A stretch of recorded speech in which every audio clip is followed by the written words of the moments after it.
Hey guys, Antonio here with some more Thinking Fast and Slow by Daniel Kahneman. Today we're going to talk about chapter 13, which is availability, emotion, and risk. So it's basically the availability bias's effect on emotion and risk. And they talk about the estimates of cause of death were affected by the media coverage. So people basically were able to think, people thought that certain events caused death a lot more than they actually did due to media coverage. So right now you're probably thinking, wow, what else can they actually affect my thinking about? And it's probably a lot of different things. Maybe how the economy's doing. They start showing declines in a couple of stocks, start saying that big investors are pulling out, which in general is very basic general information that's not very in-depth, doesn't really tell you much, but that's all you know. That's the information available. Therefore, you're just like, oh shoot, maybe I should pull out of my 401k, maybe I should pull out of this, that, and everything, all my investments. Then imagine all the other people that are also doing this. That in hand may actually cause an economic downturn from everyone pulling out of the stock market. So realize that media coverage and your environment changes your availability, and that affects your judgments on all of these different things.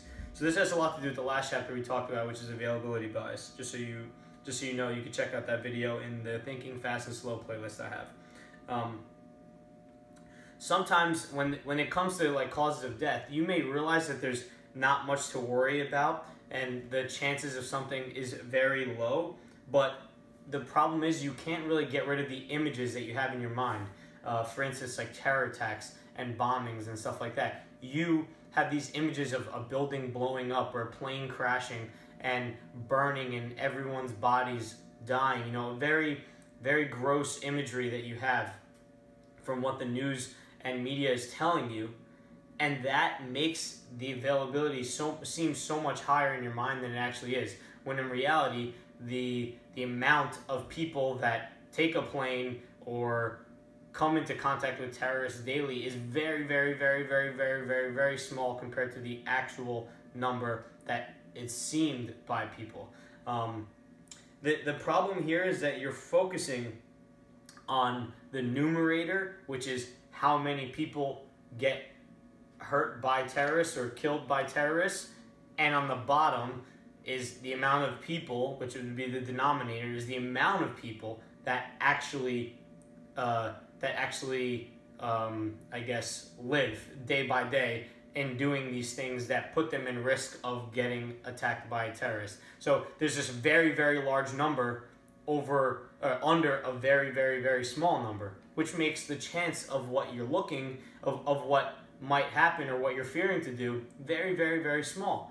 But the images that you keep seeing in your mind, and because you're focusing on that, you now believe that it's a lot higher than it should be.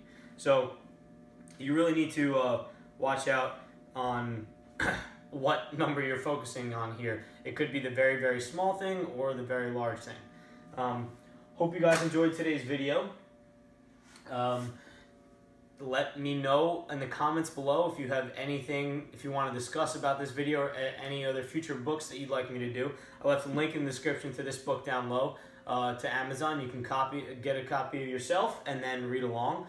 Also, subscribe along for more videos, guys, and like this if you believe you learned something from today's video. Have a great day.